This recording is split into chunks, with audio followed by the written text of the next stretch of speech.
Who are your most influential teachers in yoga? And what did you learn from them? Why is it important to pay homage to the lineage and adhere to the discipline of the practice? What does it do for your mind and your body and your soul? You're listening to Anatomy for Life with Crystal and Nicole, where we discuss the anatomy behind the most popular physical and spiritual practices so you can get the most out of these modalities on your healing journey. Okay, welcome to our podcast today. I have a very special guest, my teacher, Brandy Lynn. So thank you for being here. Thanks for coming to me and having me. Yeah, I'm so excited because everyone always asks me who I learn from and who my teacher has been in the last 10 years or so, and it's predominantly you. So this is just going to be so valuable, and I have to let you guys know also, her daughter is here with us today, and her dog, and everything that comes from Brandy is adorable and cute, and you love it. And so when you hear the cute voices, Rise is here with us, and we're just going to go with that. So the first thing we do is tune in. So we just clear our minds and center. So if you're in a place that's safe to do so, close your eyes. Find your inhale. Allow your exhale. Come back to the present moment. I'm going to teach you a practice of trust with a breath exercise. So on your next exhale, we're just going to hum and honor Rise being here.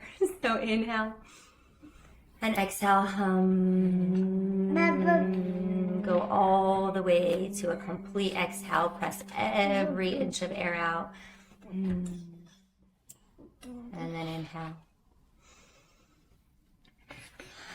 When you feel complete, blink your eyes open, trusting that the things will come up you need in the time you need them to. So thanks for doing that with me. Thanks for humming along, Rise. So I think the first thing I want to do is introduce you with a few things and then have you add to that. So Brandy is an international yoga champion in Bikram or Ghosh lineage. She's a mama of 3. She owns Ivy Standard Yoga Teacher Training School. And I wonder what you want to add to that as far as professionally and then personally. Yeah, I mean, I think the most important thing you touched on is I'm a mom of 3. I've got obviously a 10-month-old babbling in the background. And that's kind of the center of everything I do is definitely them. I love them so much. And I also have a massive passion for yoga. I've been teaching and practicing yoga for most of my adult life. I started practicing when I was 19 and started teaching at 25. So we're looking at a few decades there of practicing and teaching. So it's really all I know. I mean, I went to college, I went to real estate school, and didn't use either of them, and have just spent most of my time teaching yoga. I am a yoga champion, which seems like it was so long ago. Really, I did that because I wanted to teach yoga. So when I got out of yoga teacher training, it wasn't really like it is now where pretty much everyone's a yoga teacher, but it was starting to get that way. And I thought, how am I going to make a living doing this? And I was like, oh, there's that yoga competition thing. And if I win that, then I travel all over the world, like building a name for myself teaching. So I thought, well, okay, I'm going to give it a go. So I competed the first year and didn't do very well, and decided that next day that I was going to win the next year, which was kind of unheard of. But I did. I just spent the next day, I started training and trained and won. And really teaching was fueling the winning of that competition. It wasn't necessarily the asana at that point. I wasn't quite as into asana maybe as I am now, but I really wanted to be able to teach and build a name for myself. So that was kind of like a quick way for me to do that. So that's interesting. I didn't realize how premeditated that was, but it makes so much sense because that is how it was done. Yep. And what was unheard of about that? Were people usually competing for years before they got in the top? Yeah. Okay. Yeah, I would say years. And there was usually like a top 5 that were kind of always up against each other and then kind of rotate through them. I was not in that top 5. So a newcomer was like not a thing. Not in that top 5. Wasn't even close to that top 5. So it just kind of worked out in my favor. Bikram ended up calling me and telling me that I was going to India. So I went to India and I trained there. I didn't have anything else to do. I was like free of distractions. I was managing a yoga studio in India, but I had all the time in the world. I didn't have children. I wasn't married. I had all my living expenses paid for, and I was teaching and practicing and teaching and practicing. And I was away from all the distractions and also away from everyone's eye. So when I came in, no one saw me coming because I hadn't been around and because I was on no one's radar. It's like the ultimate underdog movie story. For sure. Yeah, that's fascinating. And for those who don't know or who are new to it, can you tell us a little bit more about the Bikram or Ghosh lineage and how that differs? Because I wonder if they know what you're talking about and how intense that is. Yeah, so Bikram's now known as like a hot 26-2 practice, which is in a lot of studios all over, but it used to be that you had to go to him to be trained. So you would go and spend 9 weeks, 12, 14, 16, sometimes 18 hours a day training with him to become a teacher. And then yoga competitions, when I went to India, I was really scared to tell my students that I was competing in a yoga competition because in America, even now, people kind of get a little weird about yoga and competition being in the same sentence. So I was so nervous to tell my Indian students, hey, I'm going back to America to compete in a yoga competition. But I finally had to because I was leaving. And they were all like, of course. And I was like, what do you mean, of course? They were like, of course you're compete. Like, it's been happening there for so long that they were like, you're good at it. It wasn't something strange for them. Yeah. So it was nice for me in that sense. I didn't feel like I was like going in and doing something weird. And I did think that at the beginning when you don't have any context. But if you just think about it for a couple minutes, you're like, why wouldn't you find a platform or a venue to test your personal ability and growth, and things like that? For sure. Yeah. That makes sense. And I think, it's one thing to be able to sit in a dark room and meditate and find mind-body connection. It's a really different thing to be on stage in a leotard in front of a bunch of people having to perform 5 asanas in 3 minutes with fluid and grace and ease. And so for me, maybe next to giving birth, it was like one of those moments where everything just kind of stops and stands still. So once I did it, I was like, oh, this is what they're talking about. It's not like a gymnastics competition. It's like mind-body connection through the application of the breath, and it's like a beautiful display of that. Oh, I love that. Yeah, it's a vehicle. Total presence. Absolutely. Of course. And I've never done it, and so I'm really humbled listening to those things because I've watched you do it and I've watched you train people to do it for years, and it's such an incredible thing. It's so impressive. And I love the way you just described it. So that sequence is a set sequence of the practices, of the poses you do over and over and over again. So you get to get better at the same thing. And I once had my Ashtanga teacher, because that's also how Ashtanga lineage is, say to me, well, you think of it like this. You could sit down at your easel as an artist every day and paint something new. And today it's a bird and tomorrow it's a tree.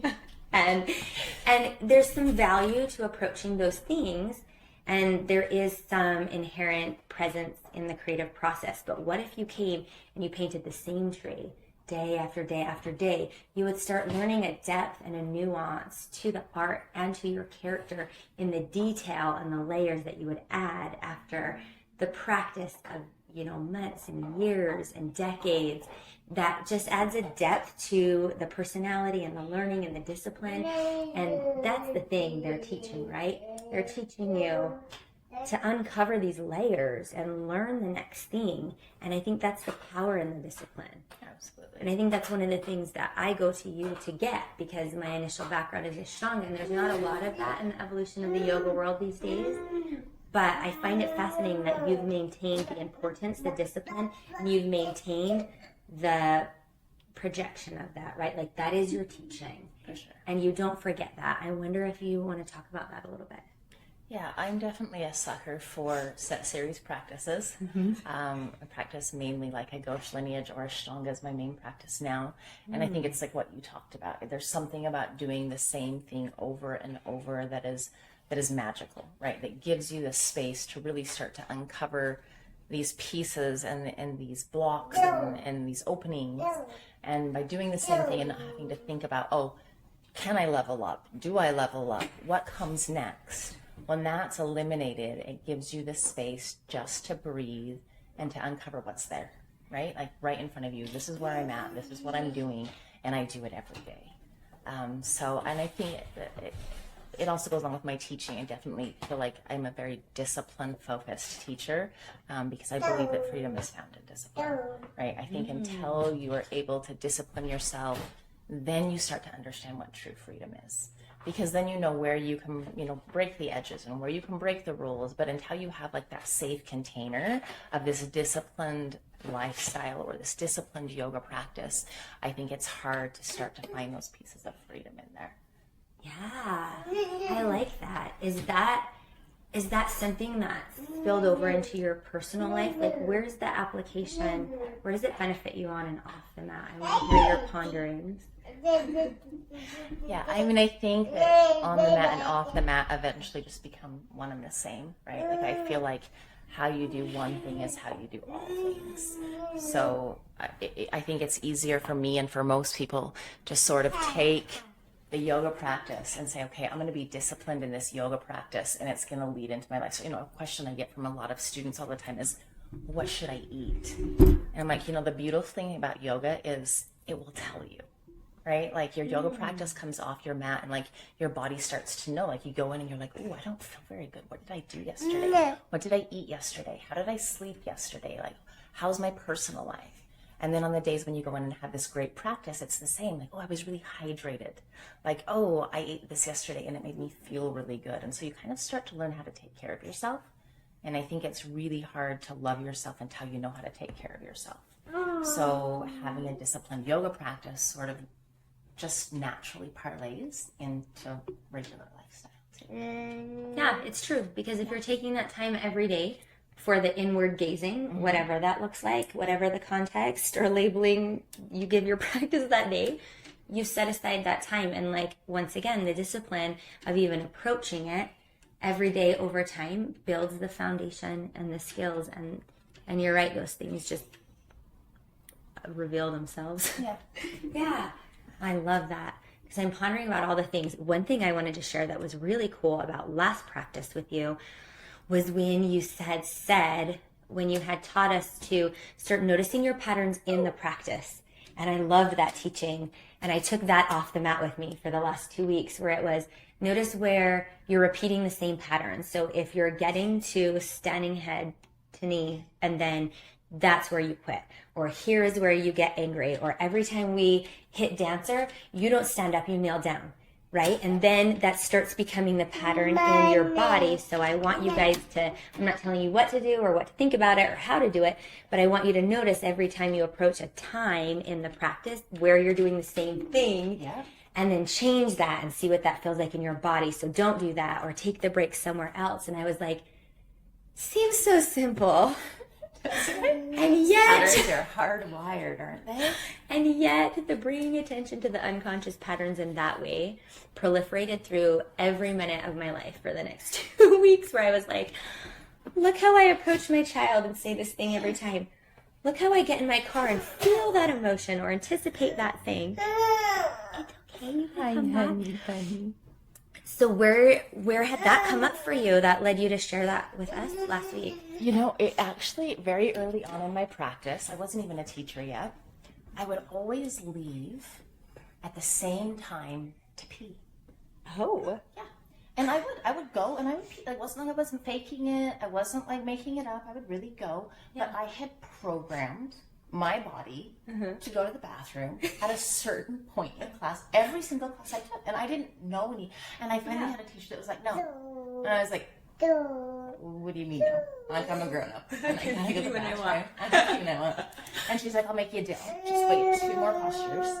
And if you still have to pee, then you can go. And I was like, okay. 2 more postures, guess what? What? I didn't have to pee. You peed your pants. So then it's like, I never did it again. And it's like, so you start to notice, like, why am I doing what I'm doing? And is it serving me? right? Because some of our patterns are good patterns. Like I practice yoga every day, I brush my teeth every day. Like I do all these things, and they're patterns that serve me, and they're disciplines that serve me. But was leaving the room to go to the, no. It was like almost a cop out. Yeah, I was actually going to the restroom, but it was also like avoiding something.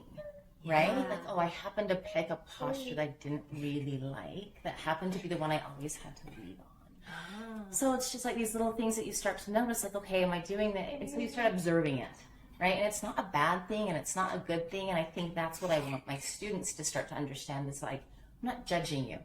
I'm just pointing something out. And you can take it, you can leave it. Like same with corrections in class. Like whenever I have a new student in advanced, especially, I'm like, hey, if I give you a correction and you don't like it, don't do it. Like, I will not take offense to it. I'm giving you feedback on what I see. But what you're going through is not what I'm going through. So it's just observing what we're doing. And is it working? Am I wasting my energy somewhere? Am I drinking water because I'm trying to avoid something that's trying to come up? Or am I really thirsty? Right? And just giving yourself back that choice. What you said is so profound, because in those teachings and when you've done that to me, and just giving me the minute to ask myself the question, I always say in class, the power of your practice is in the honesty. Right. So just giving your students, and when you say that to me, giving me the space to consider is really profound and powerful. And I think it circles back to what you said. That's the freedom technique. Yep. Because you're shackled and you're limited if you don't know why the things are happening. You can't choose. For sure. So that's where the freedom begins to come. Right. I could pee, I could not pee, but it is my choice now. Yeah. As opposed to my body walking me up the room. And I think getting defensive is another one, right? Like if I'm ever in a class and a teacher says something and I get defensive about it, I immediately know there's some work for me to do there. Right? That's like, a big trigger. It's like you want to start pointing fingers. Like, you can't tell me what to do. You can't tell me I can't go pee. You can't tell me. But I'm like, as soon as I have that voice in my head of you can't tell me I can't. Whoa, like that's a timeout. Like, where's that coming from? Oh, yeah. Right? Like, okay, there's something here. So just take a pause and let's revisit it. And usually in a few days, I'm like, okay, what was that? Where did that come from? Like, why am I getting triggered by someone just saying, hey, put your water down, or hey, wait for a minute. You know, I hate that guy. Yeah, right? He told me to turn my foot. It's so easy to be like pointing externally instead of being like, okay, what's going on there? Yes. Do you have any fun war stories you want to share? Any fun what? War stories? Any funny yoga stories? Yourself or an anonymous student? I do have actually a really funny story about like I said, I taught in India for 9 months, which was amazing and hysterical and just so cool and so funny. But we got a lot of like Bollywood stars that would come in and practice, and it was fine. But I had this one guy come in, Kumar, and he came in fully dressed, sunglasses, hat, jacket, jeans, hot yoga class, right? And I was like, yeah, you might want to like, no. And he's like, no, I'm fine. I'm like, okay. So he comes in, every posture, he starts taking an article of clothing off. Okay, like strip poker. Breathing is done, the hat comes off. And I was like, all right, just gonna roll with that. Glasses, sunglasses come off. Shirt comes off. Then he starts to take off his jeans, and I was like, oh, hopefully there's something on underneath there. He's in Superman Speedo, little tiny underwear, and finishes class like that. But yeah, there's like clothes all over the yoga room, and I'm just sitting there teaching, and he's like stripping his clothes down. Oh my goodness. They learn one way or the other. Right? I learned one way or the other. I remember this style. I first tried this style in Arizona when Addie was about 3 months old. That's where I first started this style. Yoga was Arizona. In Gilbert. It was at 2007. Okay. I was like 2001, but in Scottsdale. I think Arizona before. But Arizona had a monopoly on the Bikram yoga back in the day. That's all they did. And you know how quickly I go back to yoga after my babies for the mentality. And what I really love about that practice I've learned to appreciate the opportunity to begin again. Because I think as the practice goes on, it's really easy to pile up posture expectations and evolution and sort of linear you know, like qualifications that I just apply to myself. And whenever I have a baby, that's the only time it seems that I can completely die and be reborn and walk back into a room. I think I walked back into your room when both of my babies were 2 weeks old, and you were like, "What are you doing?" And I was like, "I'm here. I need you. I need the thing." But it's the opportunity for me to completely be reborn and to place my feet and my body and my mind in just a new way without any expectation. Like I'm going to try to align my foot in this way I've been trying to do for 10 years, but couldn't let myself go all the way back. But now I can. Yeah. And so that was one of the things for me with Addie. And I had walked into that Bikram studio, and I remember thinking, I didn't know I could sweat from the insides of my ears. And they all had carpet back then. Yeah. Can we talk about the carpet phenomenon? And so there's a smell and there's a feeling, but there was the discipline and the freedom, even just in one class. And then I circled back to it. I think I found a lot of relief in that because of my original Ashtanga background. For sure. But that's funny that you found that in Arizona too. That was my history to that. When I moved to Utah, it was a lot more Ashtanga and other things, and it wasn't until Brick Canvas opened that I found that there. And then I found you there. And if the listeners want to know, I think I knew about you a little bit online before I actually got to meet you. And when I came up there to practice, I didn't get you as a teacher because I think you were pregnant or you had just had babies and you weren't teaching. Yeah. I remember going up there being like, well, I'm going to go find Brandy and find a new teacher here in Utah. And you weren't teaching. So I practiced alongside of you. And that's a funny story we can circle back to.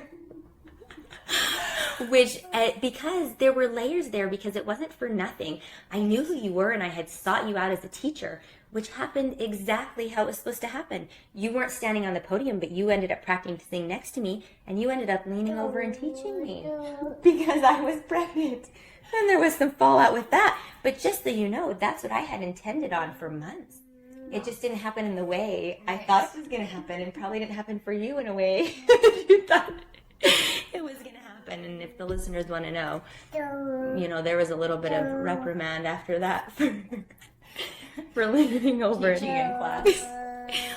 But that's exactly, you know, the universe delivering on what I had intended. Perfect. But I wonder if you wanted to tell a little bit about that part of your journey. About why did you stop teaching for a while? Well, you know, a few reasons. I had babies. I came home and got married, and I was exhausted. I had spent years traveling all over the world, teaching and practicing, and I started to feel a bit like a wind-up doll. Like everywhere I went, it was like, oh, standing bow. Oh, you know, do your routine. Oh, and it was like, I just wanted some space.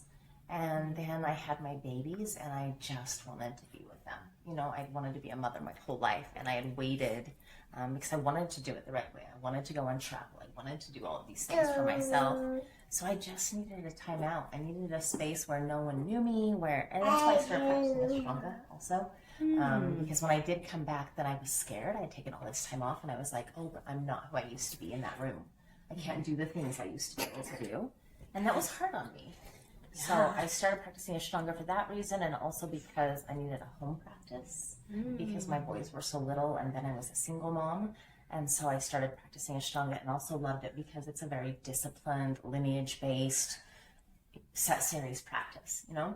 But I went back, I love practicing the 26 and 2 when I'm pregnant. And I love it when, like you, after I've had my babies. And when I was practicing it the other day, I thought, wow, I would be able to do this practice my whole life. Right? Doesn't matter how old you are, doesn't matter what kind of shape you're in, we get all, am I going to be able to put my leg behind my back my whole life? No. Like I'm to a phase now where I'm old enough that I know eventually these poses are not going to be mine anymore. And I'm okay with that. But that practice is one, and that's why I still teach it, even though I practice so much Ashtanga, is because it's for everyone, right? Like everybody in that room is being challenged, right? And the person that has like the best yoga practice has to work the hardest to get the least amount of benefit. And the person in that room that's in the worst shape has to do the least amount of work to get, so it's just so fair. It's so fair. It's for everybody. There's nothing too crazy that goes on, but it's still dang hard. You know, out of everything I do, a 90-minute 26 and 2 practice is harder than any fourth series of Stonga that I do. I couldn't agree more. Yeah. And it's also the mental benefit of operational command and the space that's being held. So The thing that's required of you, it's just a it's the place that I set anybody, like you said, with injuries. yes, Too. It's the place where people don't think they can access the things. We're like your student in that Bikram class. She's gonna have everything we're wearing by the end of the podcast. Taking everything off. What to else keep the do I baby have? entertained. Yeah. Oh, right, But that's so that's another thing that I really love about you and your practice is the example of you living the yoga in every aspect of your life, and it just being a whole, all-encompassing, authentic thing, like, and being able to witness you moving through all the authenticity of the things and the things that you post and the things that you share. I remember in class when you were going through hard things when your boys were little too, and it's all the yoga, right? Yeah. It's all the authenticity, it's all the practice and the honesty and what's coming up, and you do that in every aspect of your life. And I've just always admired that and felt safe with that and felt able to step into that myself by your example. So I just feel so blessed to have the practice, you know, like for me, it's not even an option. People are like, how do you do it every day? I'm like, how do I not? Right? Like, it's like, and it's what's like the price? medicine What's for the me. price for not doing it? It's a lot higher. A lot higher. Like, it's worth getting up early. It's like every day, it's like brushing my teeth. You know, it's just something that has to be done.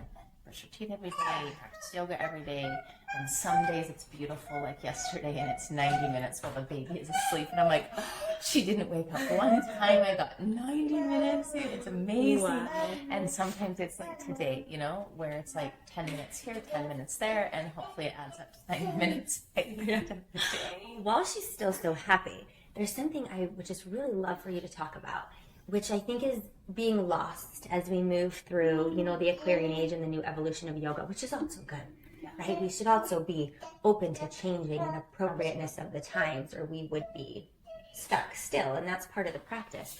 But there's this thing about paying homage to your teachers and respect, and this is big for you right now, because I wonder if you'd be willing to tell us where you're going tomorrow and why this thing of honoring the past and bringing that with us into the evolution is so important for you. Yeah, so tomorrow I'm going to my very first and foremost formative yoga teacher, her memorial. Her name's Emmy Cleaves, and she passed away about a month ago. And I don't even know where to start with her. She just taught me so much about yoga practice and discipline. You know, anytime I start being like, okay, am I too hard on my students, or am I, and I always go back to her and just being like, it's not easy. You do it the right way. This is how it's done. You just do it the right way. Give it time and do it the right way. And she taught me so much about being a woman, and so much grace and so much class and so much discipline. So much discipline. And I'm just so grateful for her. So grateful for all of my teachers. I'm really big on yoga teachers having teachers, right? Like, you cannot be a yoga teacher unless you have a teacher. I really, truly believe that. If you're not a student still, you're missing the boat, right? And it's like you said, we have to be willing to evolve. And so now, you know, my main teacher is Sammy here in Salt Lake. He's an Ashtanga teacher. And then Emmy before she passed away. And I have a teacher that lives in Prague. And I'm always looking to them for information, right? And I think there's just something magical about working with someone who knows more than you do, right? And then you pass that information along to your students, and your students pass that information along to their students, right? And that's how we keep these lineages working the way that they're supposed to, is by having teachers, right? Like, if I ever get to the point where I'm like, I don't need a teacher, I hope that I retire and I don't teach anymore. Yeah, because there's some inherent value in continuing to evolve through the wisdom, and there's something about not getting it until you get it. And like you said, I think there's something inherent about, if you're doing it right, then what you inherently say is, the more I know and learn, the more I know and learn I'm missing, or the more I know there is to know. What's that saying? The more I know and learn, the more I realize I know nothing. I know nothing. Yes.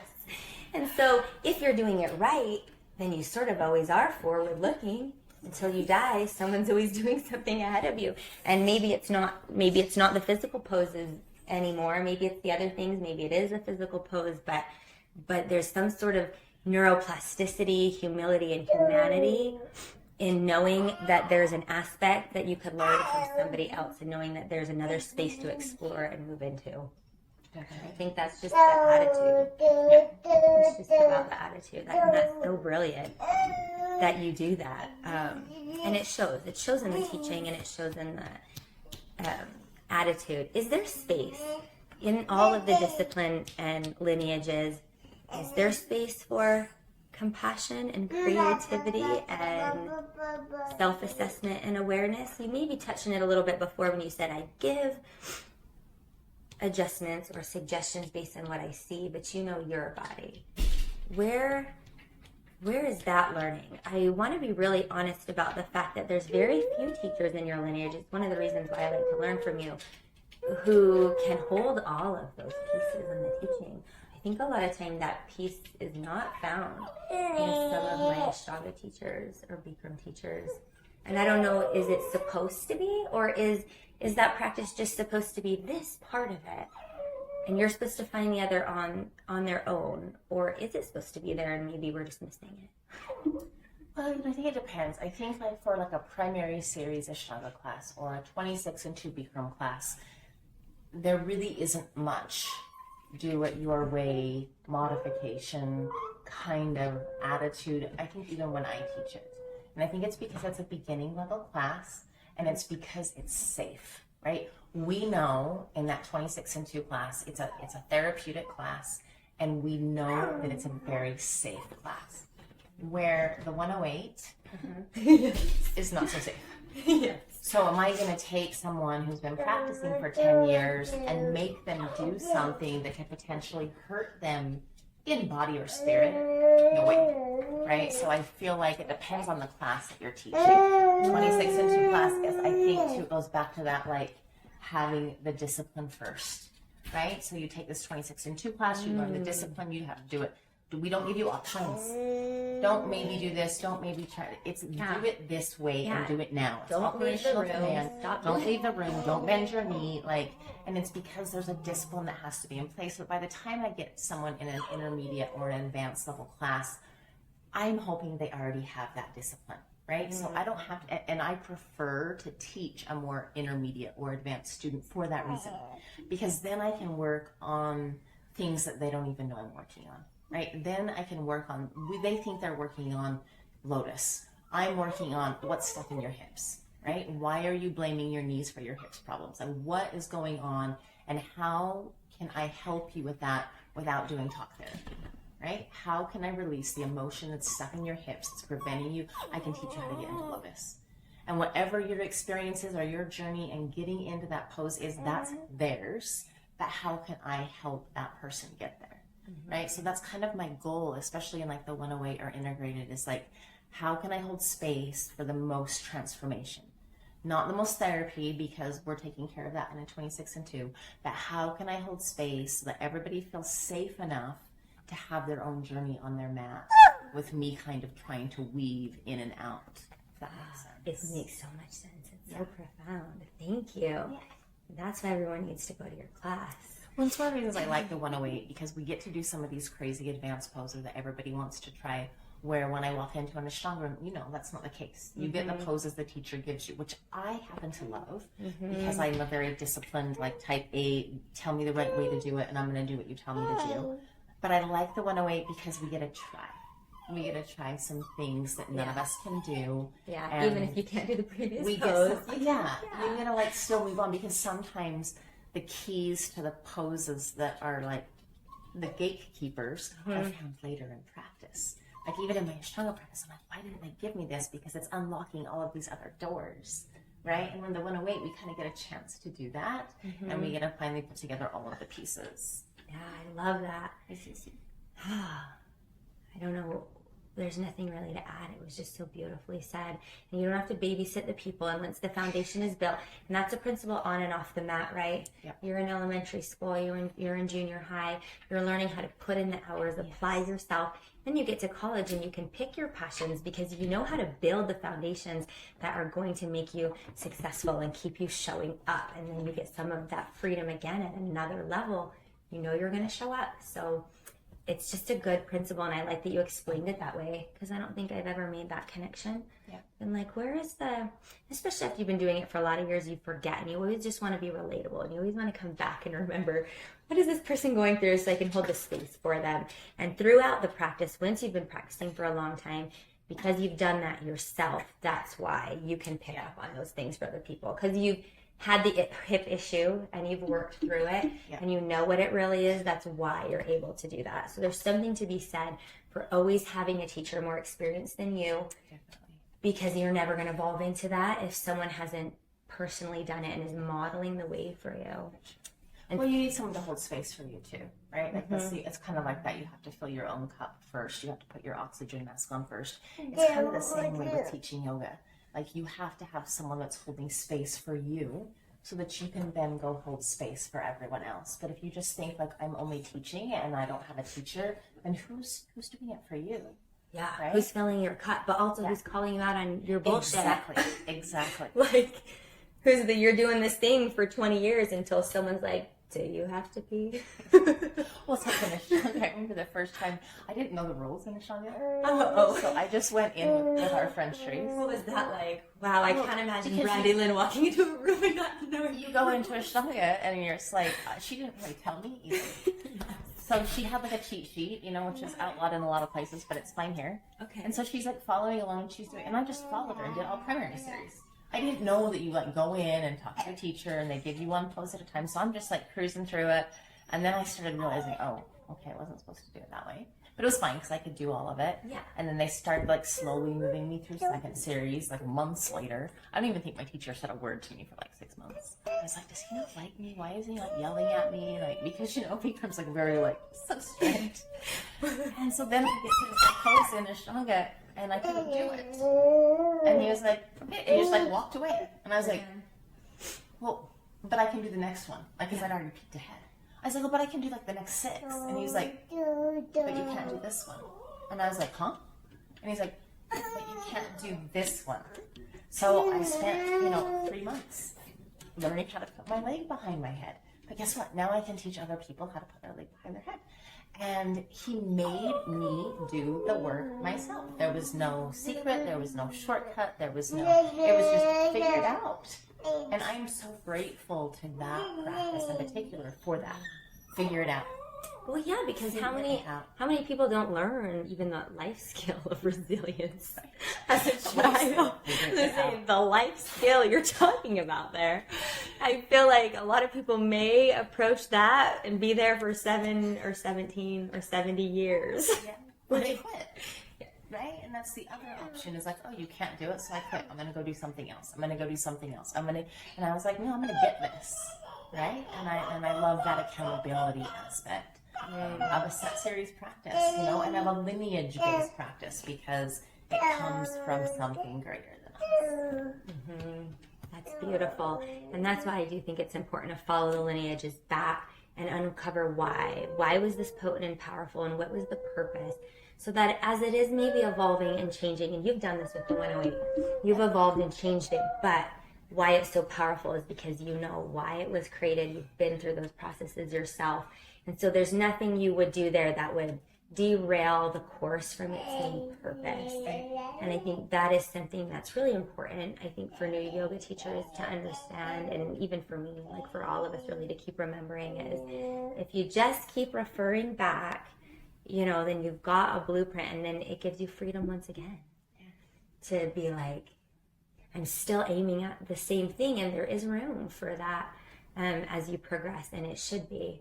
And there is that saying that says when the student is ready, the teacher appears. When the student is truly ready, the teacher disappears. And I don't think that necessarily means you're not always finding a teacher and following your lineage, right?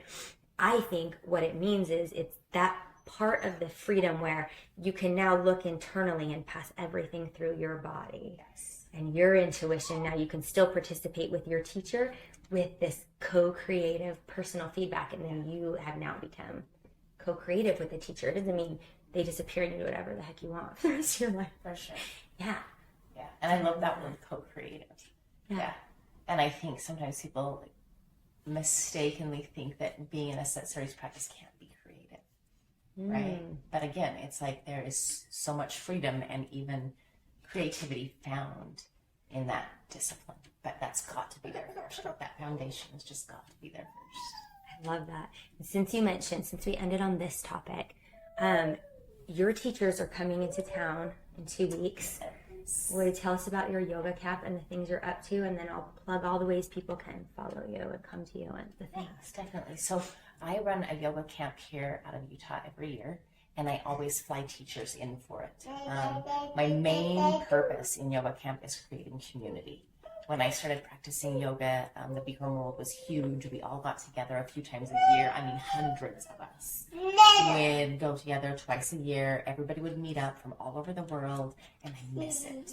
So my goal is to start creating that where eventually we're in the hundreds. You know, I think we have like 45 signed up this year, and it gets a little bigger every year. But this year I'm bringing in Benjamin Sears, who's just a phenomenal teacher. Also, like a brother, we went to Bikram's training together, but he spent time with some of the greatest teachers. He spent a lot of time with Dharma, a lot of time with Anna Forrest, and he's just really a wealth of knowledge and an amazing teacher.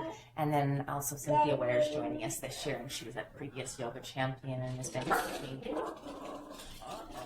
I did naughty though. And has been teaching, Bikram yoga longer than I have, and is just a really lovely human too. So that's going to be running February 15th to the 19th. We still have spots available for that. And then I'm running a yoga retreat in Mexico this year. And then we have a teacher training for a 26 and 2 practice in September. Okay. And an integrated, which is an intermediate level training next March. March 2024.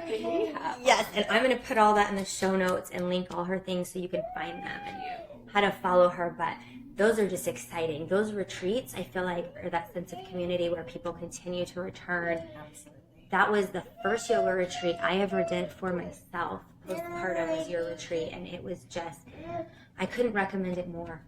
And it was just the space that's held, the community that's created, the things that you can accomplish when you take yourself outside of your normal triggers and things, and you can separate yourself and be in a place where you can just dedicate everything to that inward practice, and then have people there holding that space for you and teaching you. Oh, it's phenomenal. So those are always the best thing. And I know Brandy always puts a ton of effort in traveling the world and finding the best places. We're always completely taken care of. And those YTTs, I teach anatomy in those for Brandy for as long as she'll have me. I love that co-creation, and I couldn't recommend a YTT more.